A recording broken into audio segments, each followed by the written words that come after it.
How do we know what we know about turfgrass science? Welcome to Turfgrass Epistemology.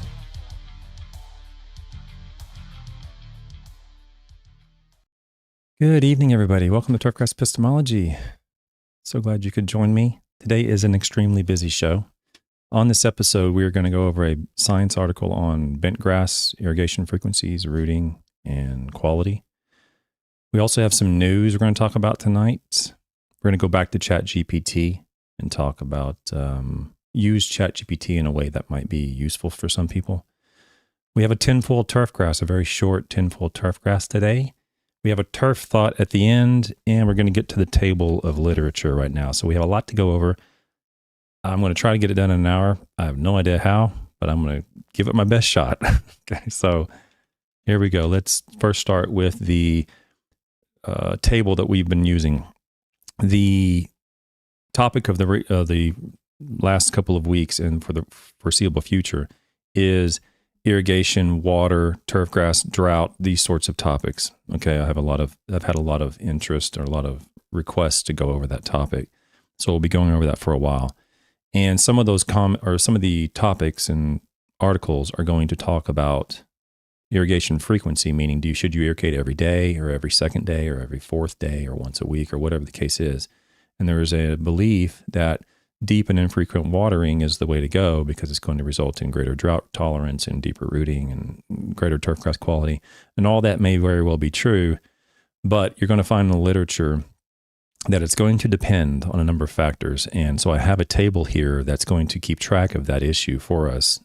We've gone over the Peacock 85 paper and the Peacock 84 paper on St. Augustine grass that was conducted in Florida, in which he had light and frequent and deep and infrequent regimes of water applied. In the 85 paper, there was no difference between those two applications of water, those two frequencies of water. They were both the same in terms of root mass, root length, and leaf water potential. And then the Peacock 84 paper showed that there was no difference between those two regimes with St. Augustine grass quality. There was a little bit on photosynthesis and evapotranspiration and diffusive resistance on the light and frequent regime. Okay, there was one little bit in there on quality for the light and frequent, but it wasn't the conclusion. There was like a little blip on the radar, but neither one of them really had much effect on St. Augustine grass. There essentially was no differences with the exception of some metrics that they measured in the turf grass that wouldn't necessarily be important to you, meaning turf quality or growth rate or something like that. Then we went over a paper yesterday morning on the Members Only show from Carr in 2024, and they used zoysia, putting green zoysia matrella, and they looked at light and frequent versus deep and infrequent on the rate of establishment of zoysia and found that the coverage percentage or the coverage rate was the exact same between light and frequent applications of water and deep and infrequent applications of water. So far, with warm season grasses, St. Augustine grass and zoysia, we haven't yet got to a paper that shows that deep and infrequent is going to result in better quality turfgrass, deeper rooting, more tolerance to drought, and so forth. We haven't got to that yet. There are papers, so don't go away with this and say, I'm never doing that and deep and infrequent's a scam. Don't go away with that. There are papers that exist that support that. We just haven't got to them yet. And I'm not intentionally doing this. I'm not intentionally lining them up in a particular order. I'm just going over them. And the first three we've gone over, there's really not any evidence in there to support that notion at all. Tonight, we're going to go over a paper from Jordan 2003, where he used 5 bentgrass cultivars. And in this particular paper, it is more of a real world result where the light and frequent, they're applying the same amount of water, but they're doing it every 1 day, every 2 day, or I think it's on 4-day intervals. And we're gonna look at what happens with bentgrass, 5 different bentgrasses, including A4. I think Crenshaw's in there, L93 or something. I forget the varieties, but we'll get into those. Okay, so that's the table. Let me close that out. And so now let's get into the article. I'm going to get through this article fairly quickly so I can get to the news and the tinfoil turfgrass and the turf thought. And don't forget to like and subscribe if you haven't already. So this paper is entitled The Effect of Irrigation Frequency on Turf Quality, Shoot Density, and Root Length Density on 5 Bentgrass Cultivars. So if you're a superintendent listening to this, and you're in the transition zone or in a northern area where you're growing bentgrass on putting greens, they're going to have 5 cultivars in here that you might be interested in. And the irrigation regimes that they use, the way they did it, is very practical and pertinent. Yesterday's paper wasn't particularly practical for field settings, but in this paper, there is really good practical information in here. But I will say this from the beginning. The way that they show the results is a bit perplexing. I'm not exactly sure why they did the results the way they did the results. So I might be misunderstanding it, is where I'm going with that. I've never seen results reported in the way they report them. So just having said that, feel free to read the article yourself. But the way I'm going to read it and interpret it, I think it's correct, but I could be wrong. Okay. Oh, before we get started, one of our members is asking a question. It says, anyone else experiencing low volume? On my end, Mike, the volume gauge is at where it normally is, but I tend to speak low. So it's showing up on my end the way it normally shows up. But I have been doing an incredible amount of work today on my computer, and I very well could have screwed something up. So if there's something wrong with the volume, please let me know. Yeah, and John Carmen, I mean, I know this is what a lot of people want to know. And the question is, I would like to see how this watering schedule would be for turf-type tall fescue. We will get there. Thanks, Wilson. We will get there. And that's what I was saying for the last couple of days. And I appreciate you, John, mentioning this, because I want to make sure it's clear. We're going to be on water for a while, okay? There's no way I can cover water even in a year. It's impossible. There's too many papers. So we're going to be here for a while. This was a highly requested topic by the members. I'm only going over 1 or 2 papers a week, but I'm not going anywhere.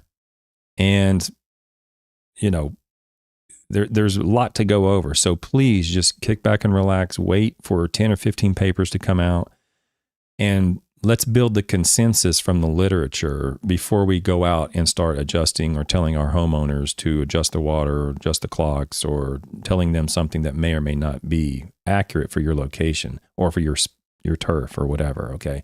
So we will get the turf-type tall fescue eventually, but there's just so much literature on water. It's going to take a while to get through, okay? So have some patience.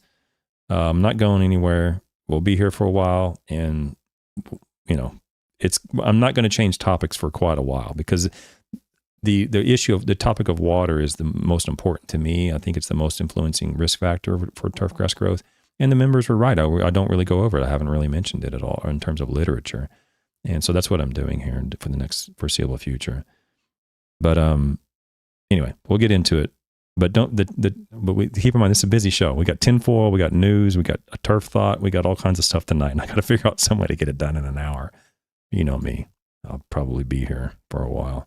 Okay, here we go. This was published by Jordan White, Vitor Hale, Thomas in Gelke. I guess this was at Texas A&M. Yeah, this was at Texas A&M. Richard White was at Texas A&M for ages and ages.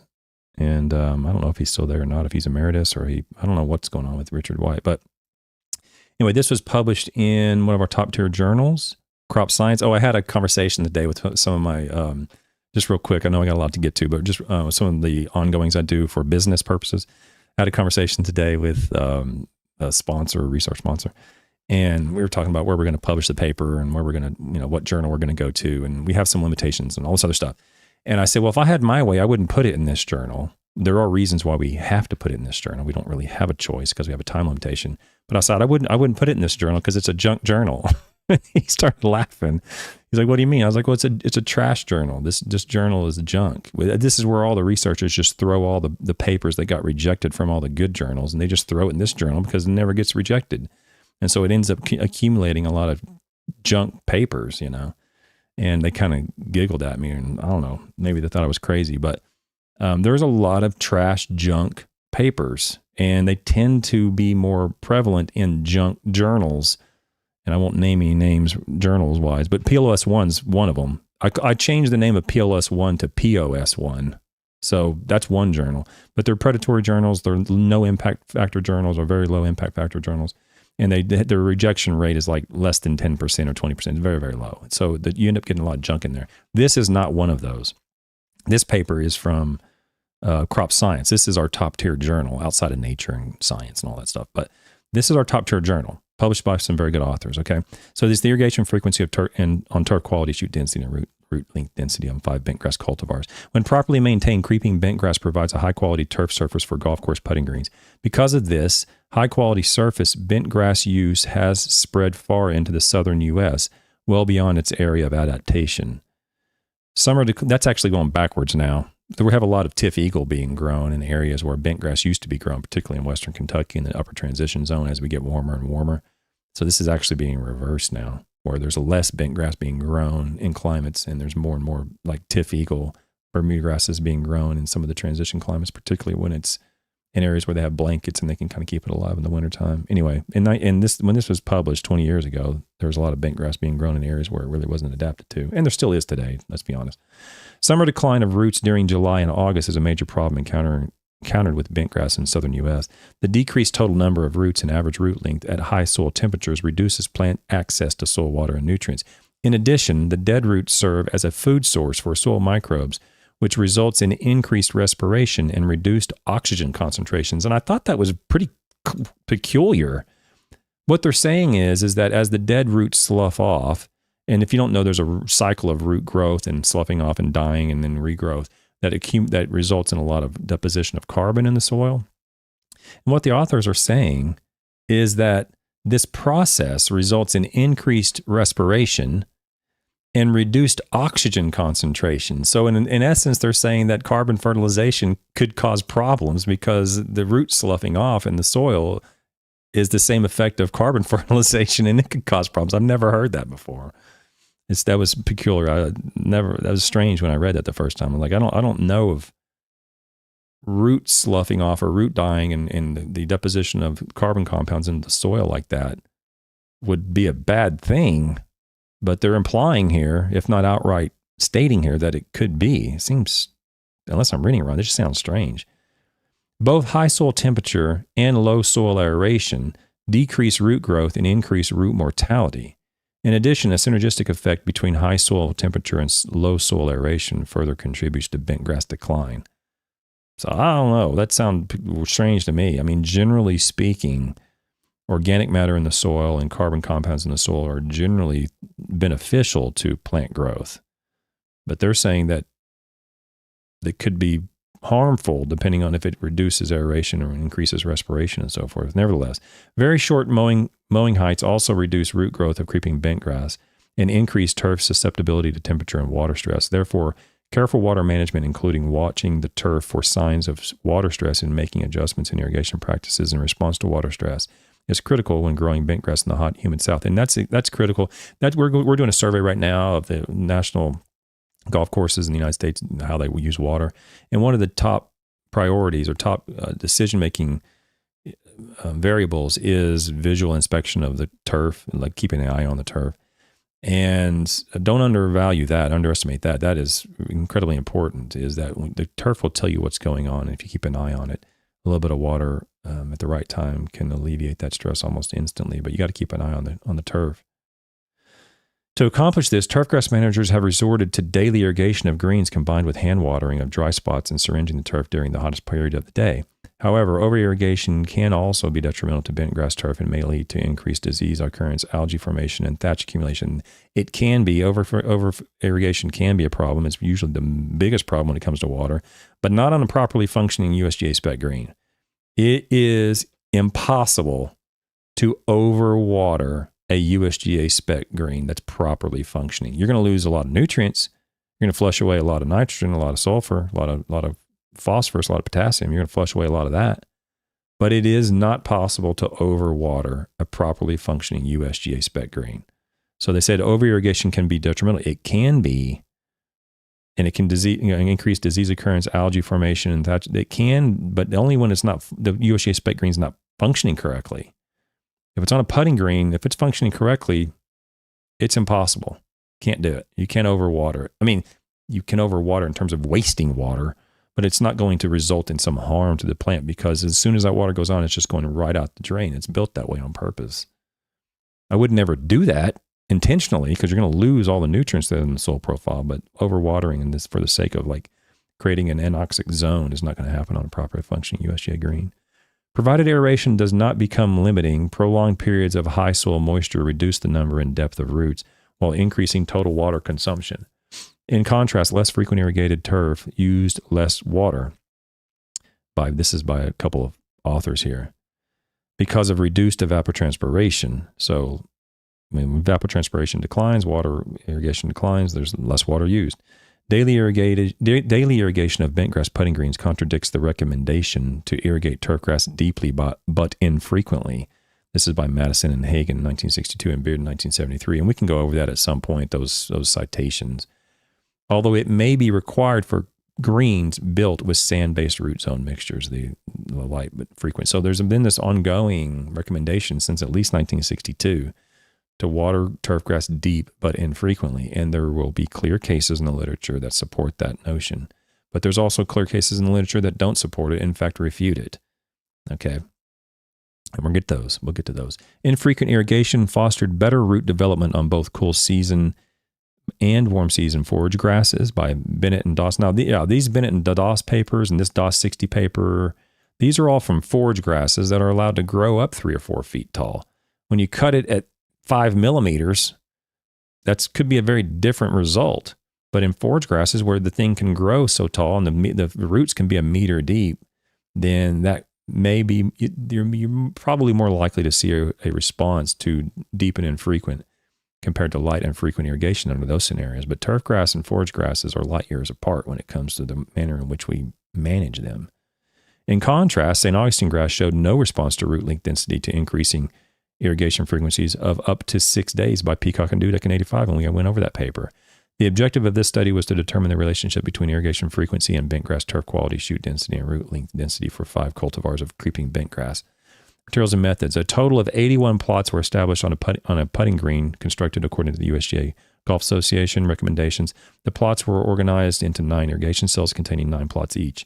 Each irrigation cell was equipped with 4 90-degree, 3-meter stream spray irrigation heads and had independent irrigation control. 1 plot in each irrigation cell was randomly assigned to each of 5 creeping bentgrass cultivars. The cultivars were this, guys, listen up: A4, Crenshaw, Mariner, L93, and Pencross. And a lot of those cultivars are still around today and they're very, very common, highly used. And so you're going to see some of the differences between these cultivars as well if you're interested in that, and particularly if you're looking at changing cultivars of bentgrass on your putting greens. Turf quality was rated as excellent for the putting green use, and the turf was mature prior to beginning the irrigation treatments. Turf was mowed at 6 days a week at a height of 4 millimeters.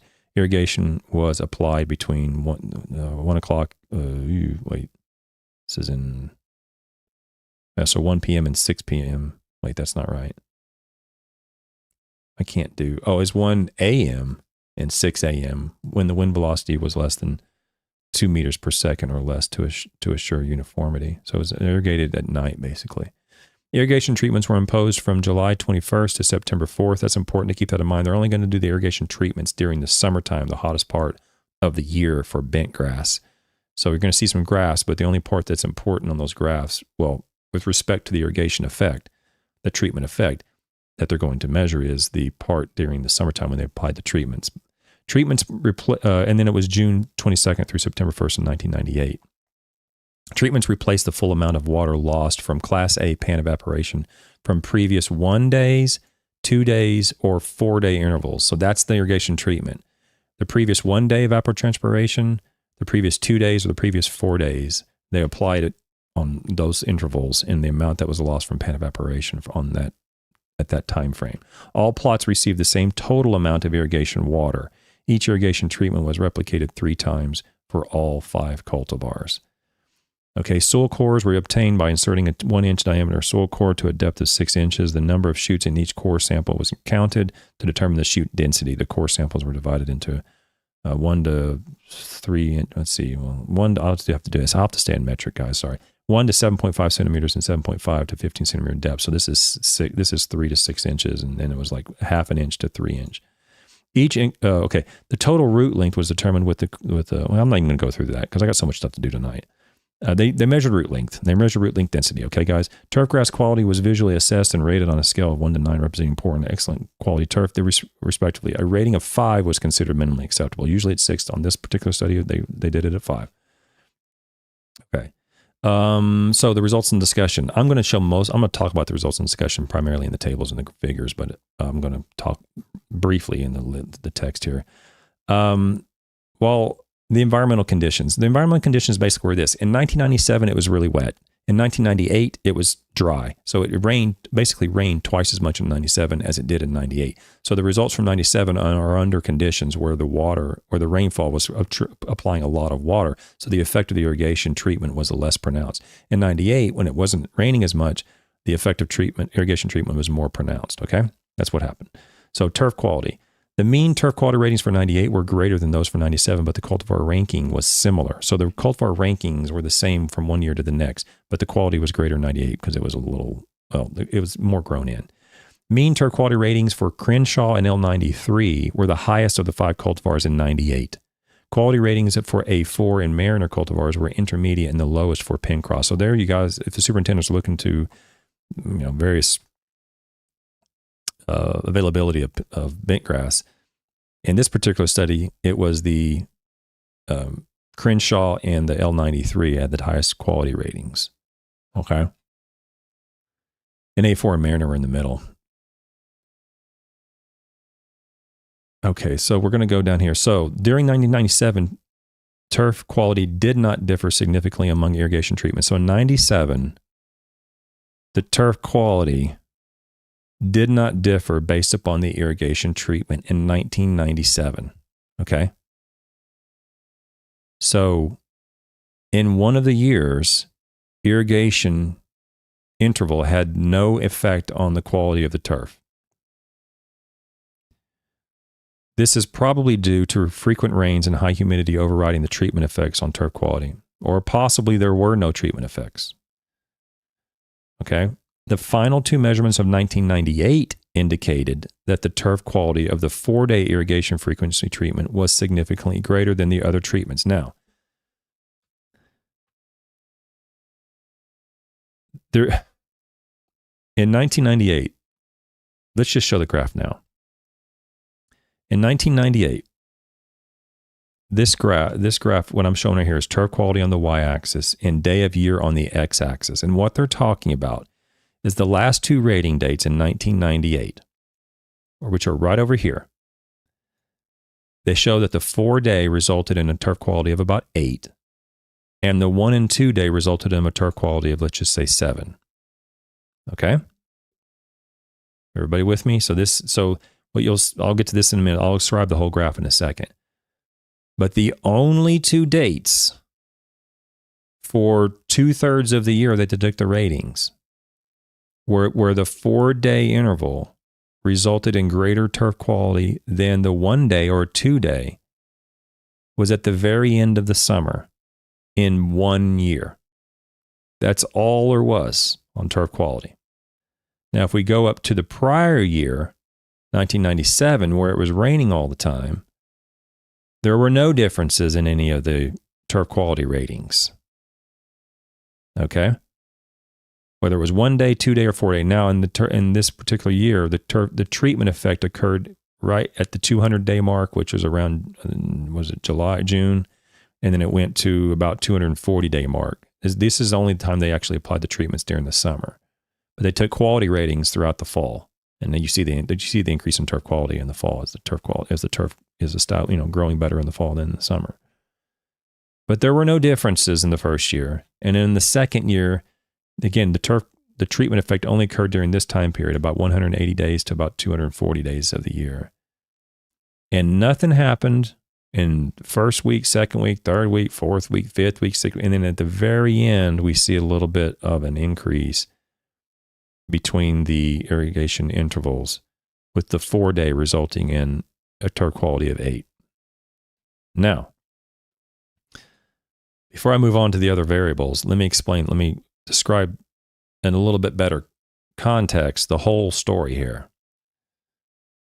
If we go back to the first year where no treatment differences occurred, you'll find that on average, the turf quality was quite low. And in general, the 4-day interval for the time period of, say, late summer, early fall was a turf quality of about 5.5. And the 1-day interval was a turf quality of about 4.5. Statistically, these weren't different. But biologically, if you're a superintendent, you are going to know the difference between a 4 and a 4.5 and a 5.5 on a quality scale. You are going to see that. So in the first year, when it was raining so much, even though this was statistically insignificant, and it was outside of the time frame of the treatment applications, I would have made an argument in this paper that the 4-day application interval for the time period of the late summer into early fall may have provided a bit of a benefit biologically by not applying water every day because it was raining all the time. But the authors didn't do that. That's fine. It's their paper. When we go down to the next year and we see this was the year at the very end when the 4-day application interval resulted in a higher turf quality of about a full unit from 7 to 8 at the end.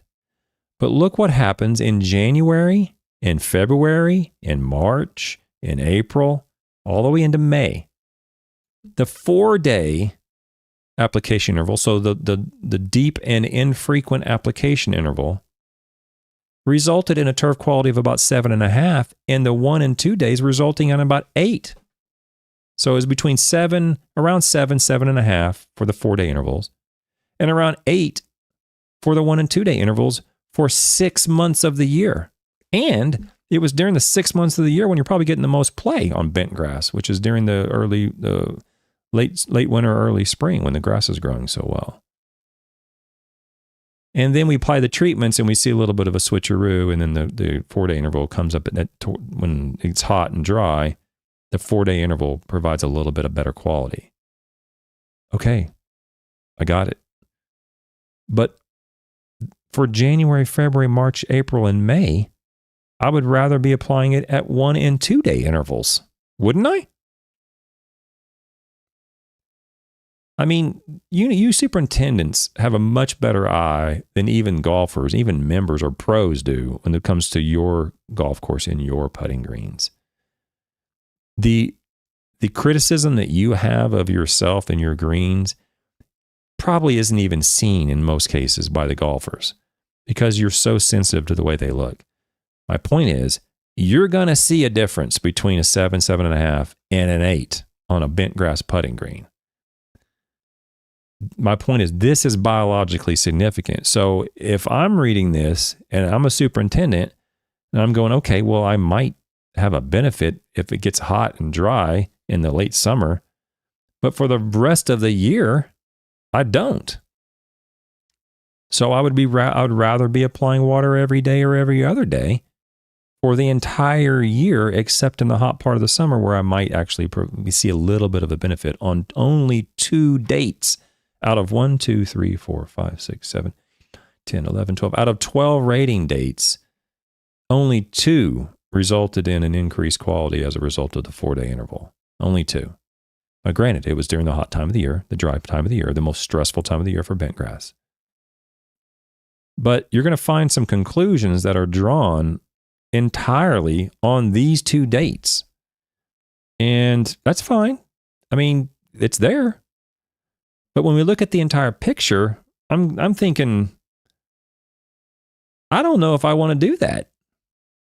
I could probably go for 1 or 2 day application intervals on bentgrass for all the way through, say, April and May. And then if the data suggests that we should be lowering or increasing the interval and increasing the amount I'm applying, so that's the same amount of water, but I'm prolonging the interval, then I would just do that in the summertime or just prior to the summertime when the roots have a chance to grow down deep, if that's the argument. But I would not take this paper and the conclusions when we get to them and just run with it, because there's more to it than I think what the conclusions indicate, at least the way I'm reading it. Let's continue through this because there's still a lot to go through. There were no significant differences among irrigation treatments for mean shoot density of the June 97 and June 98 samples. So there was no differences on mean shoot density. Okay? And what they're talking about is, right, where was that table? Oh, they don't have the table listed. I thought it was down here. Shoot density, cultivars.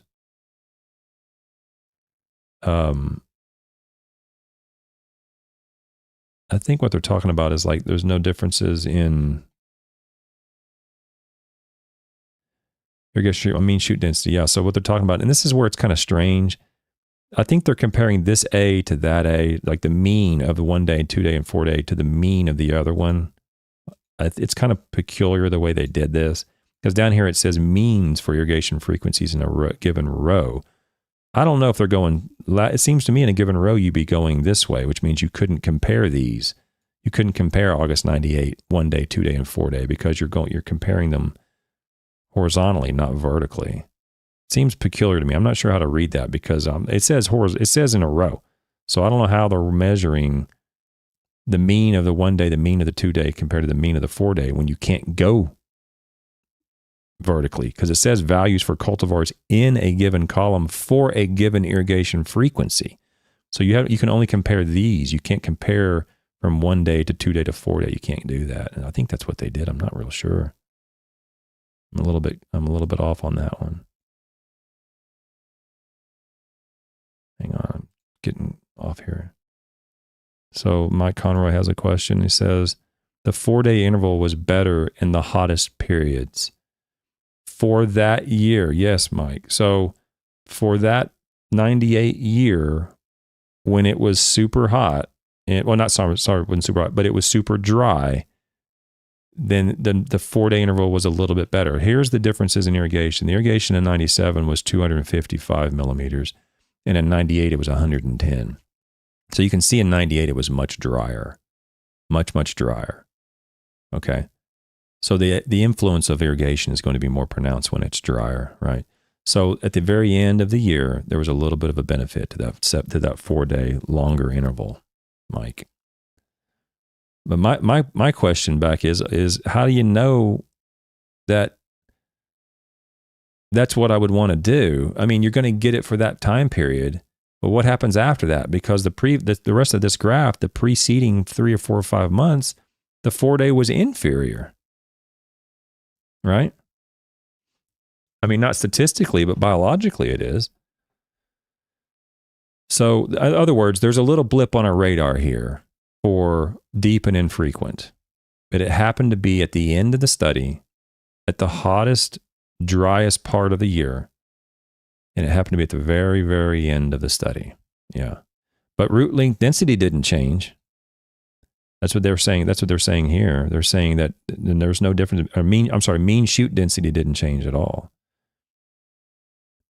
In August 97, there were no significant effects of irrigation treatment on shoot density, but significant increase in mean shoot density was observed for the bentgrass irrigated every 4 days as compared with what was watered every 1 or 2 days in 98. And they say table 5, and I may be wrong, but I think they're comparing this number right here, the 40 to the 40 counts per square centimeter from the 1 day to the 42 counts per square centimeter to the 2 day, to the 47 for the 4 day. But according to the way they wrote it, you can't make that comparison because the means for irrigation frequencies in a given row followed by the same letter do not differ, not within a column. And within a column, you have to stay within a irrigation frequency. You have to stay within the 1 day, stay within the 2 day, or stay within 40. You can't compare across days. So I think that's an error. Anyway, what I'm saying is even this part where there says there was a benefit, I don't think there was a benefit because you can't say that.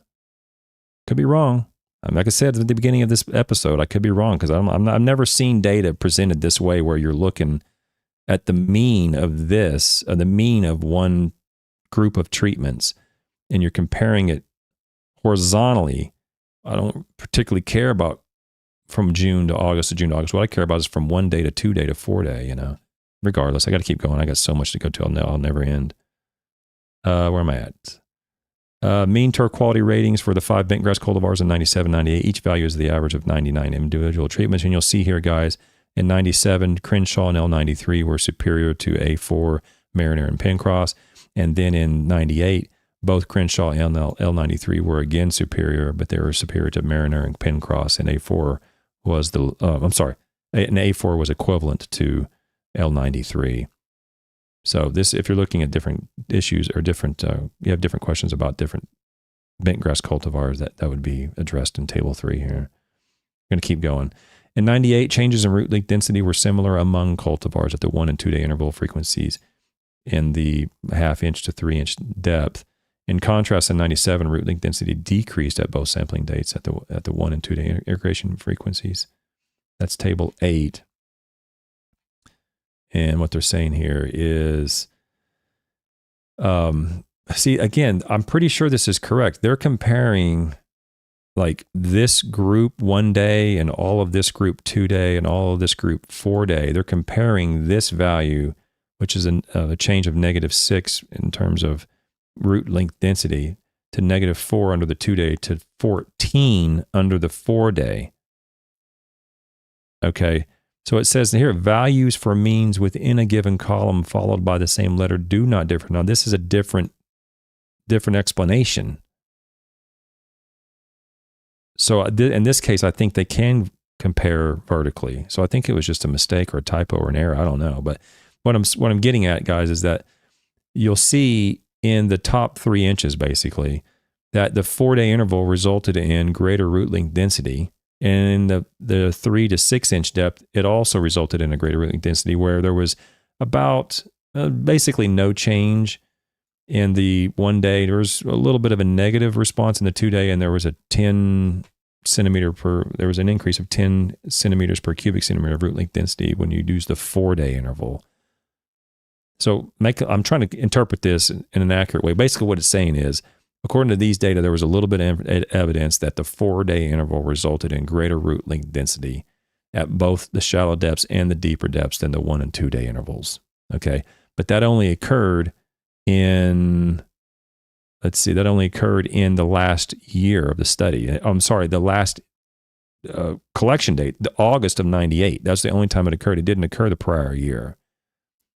Okay, so that may be a result of the maturity of the grass, or maybe a result of less water being applied through rainfall at that time of the year. I don't know, but it's very strange the way I shouldn't have to struggle. I mean, it's particularly as a scientist, I shouldn't have to struggle to try to figure out what they're comparing. I don't know why they would do it that way. I've never seen it that way. So I'm not even sure if that's exactly what they're comparing, because the way they did it is just strange. Well, anyway. And you can see here in 97, there were no differences. And again, I think that's what they're comparing. It says A, and A. There's no differences in root length density in 97 at either depth at all. The root length densities were identical for that entire year. Okay, so the only difference occurred at the very, very end of the second year, when it was more dry. In quality, there's a bit of an increase. In root length density, there was a bit of an increase. Okay. Let's go to the L93 cultivar performed best at the 1/2 inch to 3 inch depth, but increases in root length density did not differ among cultivars at the deeper depth. So for those people interested in different bentgrass cultivars, there were no differences at the deeper depths, but the shallow depth L93 was superior. The Bennett and Doss 60 paper, which is a forage grass paper, also documented deeper rooting with less frequent irrigation in 6 out of 8 cool season grasses. In a similar study using 5 warm season forage grasses, Doss 60 reported deeper rooting of the grass that received less frequent irrigation. I'm okay with using past literature that's not exactly turfgrass when we don't have access to turfgrass literature, but just keep in mind, when we're referring to forage grasses, particularly on rooting and watering, we're dealing with a grass that has a completely different growth habit, because it's not being mowed. It's allowed to be grown as high as it can grow, and the roots can grow very, very deep under forage grass conditions compared to turfgrass conditions, particularly on putting greens. The present study confirms that even under, now here's where I think it's a little bit too much.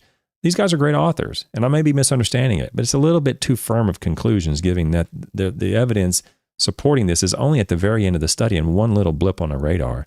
The present study confirms that even under putting green management conditions, bentgrass responds similarly by producing a larger and deeper root system when subjected to reduced irrigation frequency. This results in more efficient exploration of the soil for moisture and plant nutrients, resulting in improved turf quality and increased shoot density. But you didn't see increased shoot density. You only saw increases in root length density, and you saw increase in quality, and you only saw it at the very, very end. So I would be careful. That's a little bit too firm. Yeah, you saw it at the end, but if it was me, I would have contextualized it, saying, yes, we saw this. However, we didn't see it in the prior portions of the study. What we saw at the end could be a result of drier conditions. It could be a result of the irrigation regime we used, or it may not be. We really needed to run it for another year to see if the next year was dry or the next year was wet and what happened the next year, because we might be given recommendations that are wrong. We don't know, because we ran it for this length of time. We saw a response at the very end, and then we make a conclusion based upon that 2 dates at the very, very end of the study. It just seems I'm a little bit disappointed in that, I should say. The conclusions. During the 1997 treatment period, turf quality did not differ significantly among irrigation frequency treatments. In 1998, turf quality was similar until the latter half of the treatment period, during which time the 4-day treatment had a significantly greater turf quality. So for essentially 90 to 95% of the study, the turf qualities didn't differ at all. For all the first year and nearly the entire second year. It was only at the very end of the second year where there was a significant biological and statistical difference by watering deep and infrequent. But the first year, deep and infrequent was biologically superior during parts of the summer. In the second year, the deep and infrequent was inferior during the majority of the year. That's where I'm going with this. There's just not much consistency with it. And not just with this, I'm not talking about this study, I'm talking about that concept in general. I should water deep and infrequent, and this is going to happen. No, I wouldn't have that much confidence in it at all. It's possible under the right conditions with the right turf grass, but I would not say yes. It's not like nitrogen where 99% of the time you're going to see a response. It's not like that at all. Under the right conditions with the right turf, under the right stress, then potentially you might see a slight advantage. But the 1 and 2 day application intervals are showing equal or better quality, equal or better rooting, equal or better shoot density during the majority of the year, just like the other deep and infrequent irrigation regime is. Final part of the conclusion. When turf quality was averaged over irrigation treatments, the Crenshaw and L93 cultivars consistently had the highest quality, and Bentgrass had consistently the lowest quality in both years. Because of the large amounts of precipitation in 97, there were no significant effects of irrigation treatment on shoot density or root length density. However, in 98, the turf was more dependent on irrigation, and the 4-day irrigation frequency treatment had a significantly greater shoot density and root length density. The result of this study show that during growing seasons, when precipitation is limiting and turf growth is heavily dependent on irrigation, turf quality, shoot density, root length, and root length density can be improved by increasing the time interval between irrigation events. And I'm just saying, I know you saw that at the end of the study, but to make a conclusion like that is just too firm. Sorry, if you have the results, if your results are that strong, make a firm conclusion. I'm all for that. But when you have 90% of the study showing nothing really happened, and one little blip on a radar at the end showing something did happen, then you make a conclusion saying, yes, this is what's going to happen. I'm not a fan of that. Not a fan of that at all. And so, I mean, it's a good paper. It's good. They did a good job, but the way they wrote it, it's just too firm for me. I'm not a fan of making these firm conclusions saying this is, because people are going to walk away with that, and we're going to develop best management practices on that. When you have to read the whole paper and look at the context and go, well, wait a second here. That happened, yes. Maybe it would happen again next year.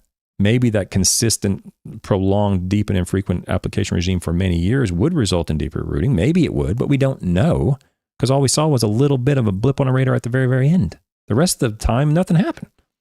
Okay? We still have a lot. We have news, we have tinfoil turf grass, and we have a turf thought. We have a lot to get to still. Yeah, so Chuck says, when field trial results omit the environmental factors, it's hard to gain any benefit from the study results. Yeah, before I go on, I'm glad you mentioned that, Chuck, because before I go on, I want to make sure it's clear that they do have the environmental variables on here. It's in this table here. I didn't go over that, so that's probably my fault. The environmental variables or the meteorological data are here in table 1, and they show that for the most part, 97 was a little bit cooler than 98 in general.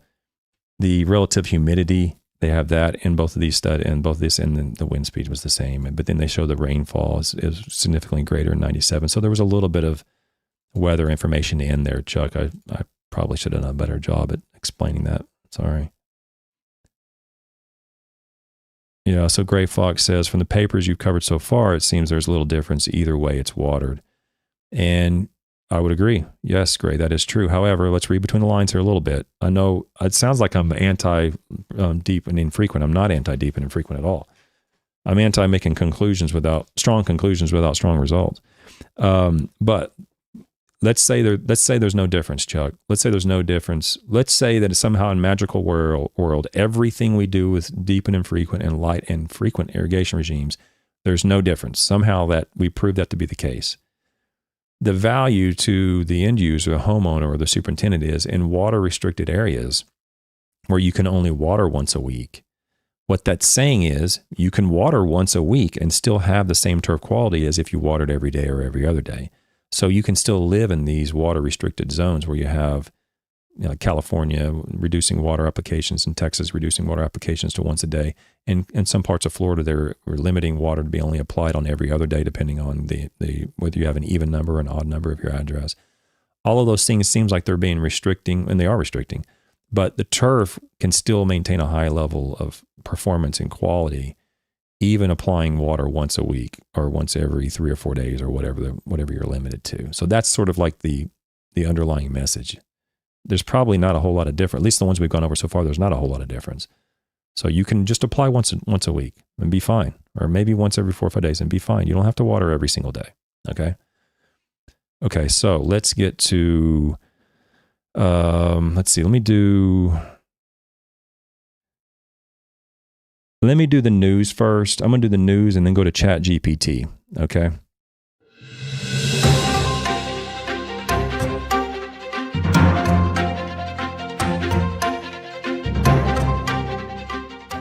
All right. So let's do the news. So the news that I'm going to go over today is, if I can get to it, I don't have enough time to switch to these things. Hang on a second. Let me see if I can get all this stuff open.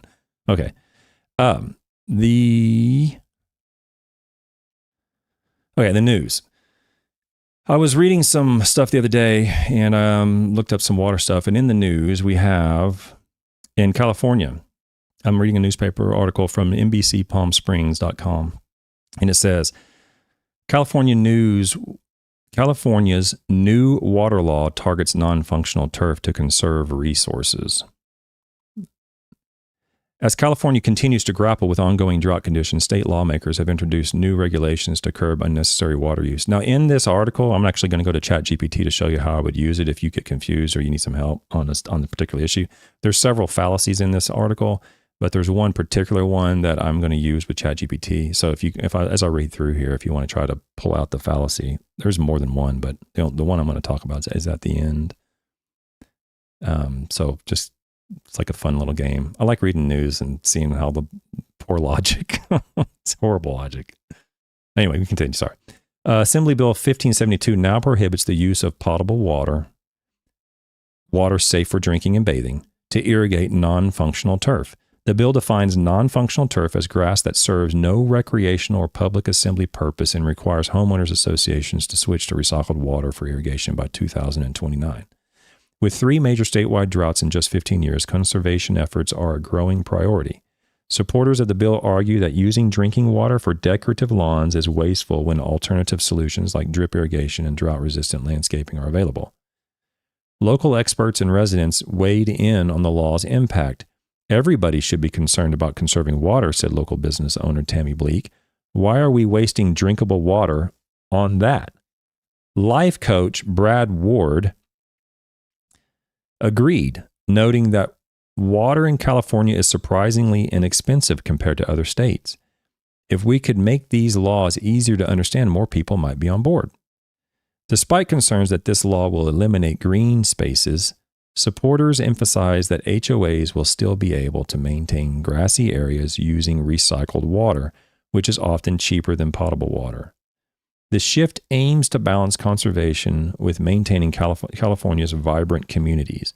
As lawmakers push for more sustainable water management, the discussion continues on whether recreational areas should also face restrictions. Ward believes, remember, this is a life coach. Ward believes the decision should be based on necessity versus luxury. If they serve a common good and can be maintained with recycled water, maybe it's okay, he said. For California's evolving water policies, please visit this website. So there's a lot of whistle words, or like red button words is kind of what I have in my head, where I hear certain phrases and words in conversations and discussions and presentations, unfortunately, even at scientific meetings, unfortunately. When I hear them, there's like a little bell that goes off in my head, and it's difficult to make a cogent argument that is not flawed when you use certain words. So if anybody caught the flaw in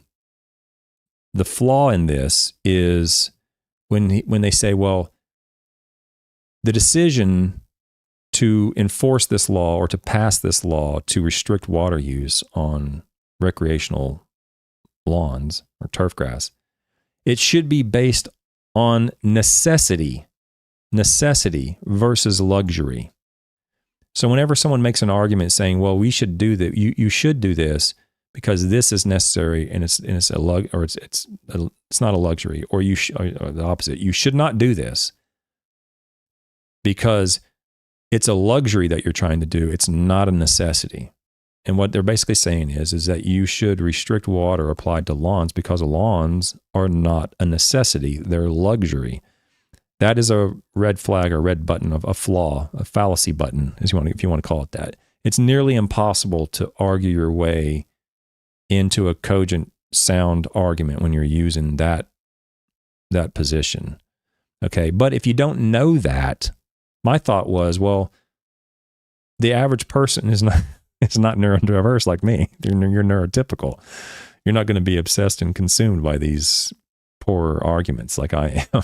You're going to go about your day and have a happy life. I'm, consumed by these things. But so I tend to focus on that and learn as much as I can about it. But the average person probably not. So you might not know that. You might just read it and go, oh, well, turf grass lawns aren't needed. It's a luxury, so we should just not use water. Well, you can come up with a lot of arguments to avoid applying water to lawns, but that's a bad argument. So how would you learn that? How would you know, well, that's a flaw? How do I know that? And how would I make the argument better? Right? Let me do this. So if you go to ChatGPT, this is what I use ChatGPT for if you're interested in knowing what it's useful for. I went to ChatGPT and I just simply asked it, you should not apply potable water to turf grass because turf grass is a luxury, not a necessity. What fallacy have I committed? Just ask it. And it's very, very good at giving you a response. I already knew the answer, and then it gave me actually the answer plus a little bit of add-on. I was like, oh, that's interesting. I didn't know that. So let's read what ChatGPT has to say about it's Mr. Brad Ward, the life coach's argument to not apply water to lawns because the lawns aren't needed. They're luxury items.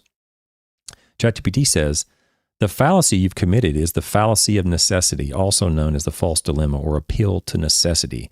In this context, specifically framed as a false moral prioritization.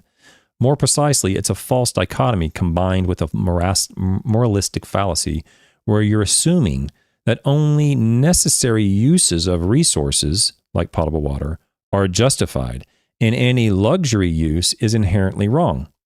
This oversimplifies complex value decisions about resource use, such as aesthetics, recreation, ecosystem services, and community standards. You might also be touching on the appeal to austerity and the appeal to nature, which that wasn't the appeal to nature. But what it's saying is that it's an appeal to necessity, and it's more of a moral, it's also sort of like a moral high ground argument where you're saying, well, we're not going to apply water for the lawn because it's not necessary, and only luxury items, or if it's, because it's luxury, it's a luxury item and it's not necessary. You shouldn't do that because it's morally wrong. I have a better high ground because I wouldn't do that. I wouldn't apply water to something that's not necessary. I wouldn't use resources for something that's not necessary. And why is that a horrible, horrible argument? Because you can address that argument and say, okay, this is a horrible argument, and just acknowledge that. But it's because if you're going to be a hypocrite, then you can just keep making that argument. But if you're not going to be a hypocrite and you're trying to remain consistent, you can make that argument about virtually everything.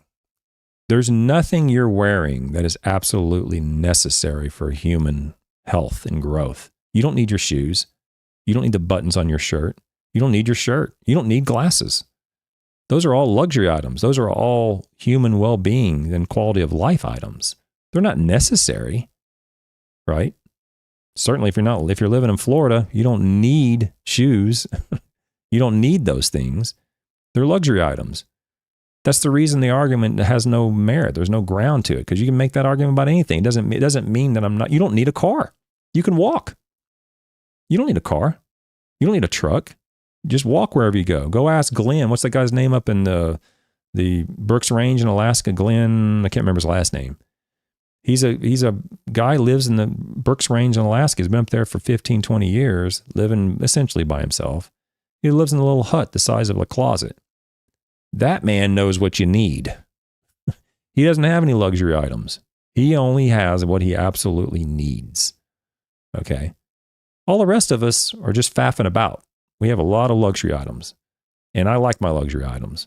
So if you're going to make that argument about lawns or luxury items, so you shouldn't keep them, then I'm going to make that argument about your Prius Honda or your Tesla or your BMW or your bus pass.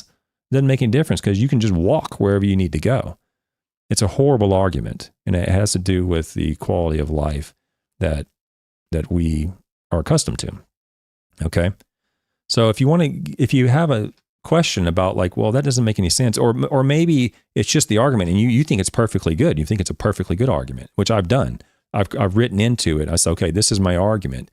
Tell me where I'm wrong, or tell me if there's a flaw in the structure or the content of my argument, and then have ChatGPT critique it, because ChatGPT doesn't care. It didn't have any feelings. You're not going to offend it, and it'll tell you your argument's sound. Here's how it could be made better. And that's one of the better things about ChatGPT, because it'll actually tell you how to word your argument better, or how to word your introduction better, or word your conclusion better. It's very good at that.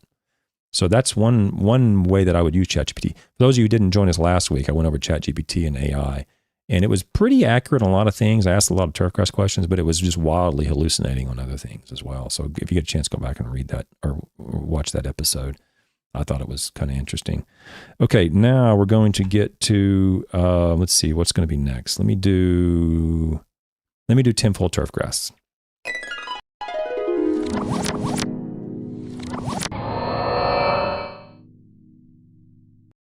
Okay, today's tinfoil turfgrass comes from it's called Your Update TV off of YouTube. It's this channel smaller than mine. I don't think I've ever covered a channel that's smaller than mine. By the way, our channel's growing. We're up over 3,000 subscribers now. We have 110 members paying now. Don't forget, if you're a paying member, check the posts under members only post, and the links for the Calendly meetings that you can have with me are in there. If you're a pro member, you get one for free. And if you're a regular member, you get one half off. And the link for that is in the posts. And if you can't find it, let me know and I'll re-update it and put it at the top of the list so it doesn't get lost in the posts. But if you're looking to have some help or consultation or whatever, and you're a member, don't go and pay the regular price. Get the Calendly invite off of your members page to get that discount. Okay. Let me see if I can get the right. Yeah, here we go. So now this comes from Your Update TV. And what I'll say here is, let me just it's only 1 minute. Let me just let it run. And I don't know if I'm going to be able to get through this without pulling the rest of my hair out or not. But because this touches on one of the most sensitive topics for me as a scientist, this drives me up the freaking wall when I see this stuff on the internet. And it just, serenity now. Okay. Serenity now. I'm going to try to get through it without losing my cool, but it just irks me to no end how goofballs do this stuff. And they're supposed to be on the same team. Let's see what it is. After a long winter, lawns are struggling. This is Matthew Koch from Scott's, Director of Biotechnology, Genetics, and Seed from Scott's Miracle-Gro Company talking. And with the summer heat fast approaching, there's little time to recover and build healthy, thick lawns before weeds and potential droughts set in. I always recommend homeowners start with a consistent fertilizer program because maintaining a healthy and thick lawn is a great way to crowd out any weeds. Weeds are not only unsightly, but they steal nutrients and water from the grass. I know Arthur has some great recommendations as well. Matt's right. Now's the time to act. My family's been in the turfgrass industry Arthur Milberger, he's the owner of Milberger Turfgrass. for over 75 years, and we've been working with Scott's for over 60 years. This year brought some of the most extreme weather I've seen. Tackling lawn care early and consistently is more important than ever. And with water restrictions, smart watering is the key. Audit your irrigation systems, water less frequently but longer. Water early in the morning to avoid evaporation. I love using Scott's Turf Builder Weed and Feed. It will kickstart your grass and help it survive summer stress, while also killing common weeds. To learn more, visit scotts.com. Okay, so if you didn't catch it, congratulations, you're neurotypical. Okay, I'm going to rewind it if I can make it through it. And I'm going to show the first, I don't know, I guess it's in 17 seconds in or something like that. So what's happening for those listening? I don't fault. Hey, he's from Scott's. It's a commercial. Sell everything you want to sell. I'm a capitalist. You're selling goods and services. At some point, I'll probably be selling something. Who knows? Okay, so I have no problem with salesmen or selling things. We don't work for free. Okay, so he's selling stuff. It's a commercial. No problem. Sell your fertilizer.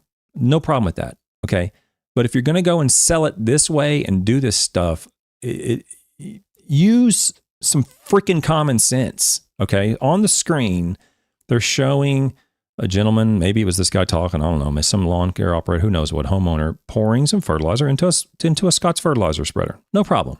Okay. But watch what happens on the next little clip here. Okay. I'm going to just see if I can do this without unpausing it. Now what they're doing is they're showing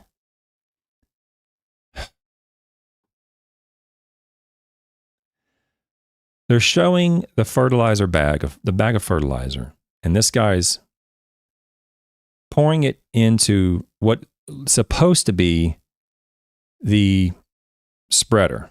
Okay. It's not the spreader. He's pouring it outside the spreader. You can't really tell that because the angle of the camera is pointing up towards the bag, but he's pouring it outside the spreader and it's just dumping out. Okay. You can't see where he's dumping it out. You can't see if it's on the grass or he's dumping it in a bucket, or you can't see that. Okay. You don't know where he's dumping it. Maybe he's dumping it in a scale. No clue. But the context here, what do you think an environmentalist or somebody on the opposite side here is going to see? You think they're going to see that dumping into a scale, dumping it into a fertilizer spreader, or you think they're going to see that dumping into the water? What do you think? They're going to show that and they're going to go, well, look at this. They're dumping fertilizer all over the water and all over the lawn and down the drain and all, who knows where it's going. They're not going to look at that and go, well, there's probably a scale there. I might, because I spread fertilizer. I do this for a freaking living. Been doing it for decades. I know they're probably putting it into a pail or to a bucket and weighing it out. But they don't know that if you're on the other side. They're looking at this and going, they're just dumping that, and the spreader's over here. They're not even dumping it in the spreader. Now look what happens on the next clip. They keep going. Now they're showing the actual fertilizer spreader spreading. They're pushing it, right? And I got to pause it at the right exact moment here. I'm going to miss it. Actually, I probably have to play it. But they steal nutrients and water from the grass. Look at this. Look at this. This is a spreader, a cheap little Lowe's spreader from Scott's or something. Scott's spreader from Lowe's. And he's they're showing the camera from near the wheel facing back up at the propellers and the actual hopper of the spreader, and the gentleman's behind it pushing it, and so you can see all the fertilizer prills underneath the coming out from the propeller. There is no fertilizer on the planet that goes out at that rate. And what do you think the other people on the other side of the aisle are going to look at and use when they go in front of the policymakers and they go up in front of politicians and they start showing this nonsense to these people, saying we got to start restricting fertilizer, we got to ban phosphorus, we got to ban nitrogen in the middle of the summer, we got to ban all this stuff because look at what these people are doing. Use some freaking common sense, Scots. Can't believe a company that size allows this crap to go out. It's ridiculous. It's the context. What do you think the context of that is? There's no fertilizer that goes out at that rate. It's dumping out. There's literally probably a half a pound of fertilizer being dumped out of that propeller on the grass or on the sidewalk, wherever they're doing this. I have no idea where they're spreading this. The point is, the amount of fertilizer that goes out over 1,000 square feet is not much. 3 or 4 pounds, depending on the amount of nitrogen. It's not much. And there's half a pound going out right now just on the 3 square feet underneath the spreader. We all make mistakes. There's no one listening to this. If you spread fertilizer, hadn't made a mistake with fertilizer. I've made mistakes. Grad students make mistakes. We make mistakes. But this is on YouTube on a Scott's commercial. It's just madness. And then we're supposed to be on the same team? I'm here to support the turfgrass industry as best I can. And they're saying, oh, we'll do whatever we can to make a profit. If this is going to sell us more fertilizer, great. We'll torpedo the rest of the turfgrass industry. What do we care? What do we care? That's what's happening. Scott should know better. They're selling fertilizer in every state. Should know better than this nonsense. Driving me nuts with this crap.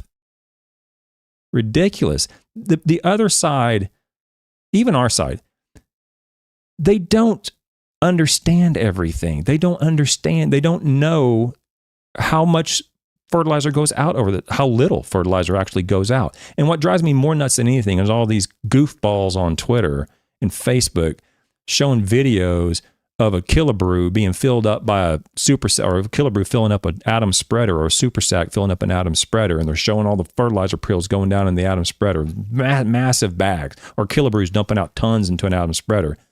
They're going, oh yeah, fertilizing today. That has no context. There is no context to that at all. The person watching that at the other end who's looking for ammunition to fight against fertilizer use and turfgrass management, they don't know that atom spreader is going to spread over 4 or 5 fairways. They don't know that. They don't know how that goes a long, long, long way. You might not even be spreading nitrogen or phosphorus. It might be, who knows what, potassium. You might be spreading gypsum out there. They don't have a clue. You might be spreading all natural organics out there that aren't going to cause hardly any problems usually. But the end user who doesn't know that, who's against on the other side, they don't have a clue. And so they can just go up in front of politicians and the city councils who also don't have a clue. And the next thing you know, they start voting on policies that they don't have any clue on. And they're making decisions based upon emotional reactions to videos like this. We've got to start making some sort of headway on just basic common sense. This is Scott's, a $1 billion company, allowing this to go out. And they're going, yep, that sounds good. Imagine they're doing the video. You have to envision the video, guys. There's a video crew out here, or someone with their cell phone, somebody is out there, and they're going, okay, fill the spreader up just right. Let me get the angle. And they push the fertilizer out. I want to get the fertilizer showing coming out. Oh, nope, that wasn't enough. Let's do it again. I want more fertilizer showing coming out so I can really see the fertilizer coming out on the video. And they're just going to keep doing that out there when they were videotaping that commercial. They're going to keep doing it until they get that much. And then somebody, the director, or editor, or salesman, or whoever, the direct said, oh, yep, that's enough. That's what we want to show. We want to show that much fertilizer coming out of that spreader on our lawns. And then they come to scientists and want us to help develop best management practices to protect them. We're supposed to be in the same team here, guys. Help us out. Stop putting out this ridiculous stuff. Or stop coming to us and asking for help. after you've done it. You made your bed. And the problem is everybody else is sleeping in the same bed as you. And you're screwing it up. Stop putting this stuff on Twitter. Twitter's the worst. I don't even go on Twitter anymore. I have this bot that puts this stuff on Twitter. Twitter's the worst. Every Tom, Dick, and Harry around the United States, every salesman wants to put a video and a photo up and then putting fertilizer out and spreading fertilizer and dumping it in the tons. Stop doing that. You're not helping. You are not helping. You're just making the bed more messy for everybody else that's sleeping in it. Driving me nuts, man. Ugh. Sorry. All right, that's all I got, guys. 10:15. I almost got done in an hour. I got close, you know. It's better than normal. All right, guys, I got a turf thought. And then Monday, we'll be back for members only again. We'll be going over some more water. I really appreciate the members. I can't really thank you enough. We have 110 members now. I didn't think I'd have one member. I told my wife, I guess I can do memberships. I don't know if anybody would support the channel that way. But now we have 110 members. It's supporting keeping the show on the air, and it also helps support turfgrass research. I've had some more expenses come up because of some soil testing things that changed on me, so now I have more expenses. But the channel is really helping out a tremendous amount with supporting all the ongoing expenses I have for turfgrass research. And for those of you interested, the pro members get insight into that research about every 3 or 4 months when we have a pro member meeting. I go over all the research and show them all the money coming in, the money going out, and explain everything that's going on to the pro members on the pro member only video. So, thanks, Mike. Hit the like button and share the videos if you see this somewhere else. And we'll let you go for tonight. Enjoy the turf thought. I'll be back on Monday morning. Thanks a bunch. Bye. And now, Turf Thoughts by Ken Corley.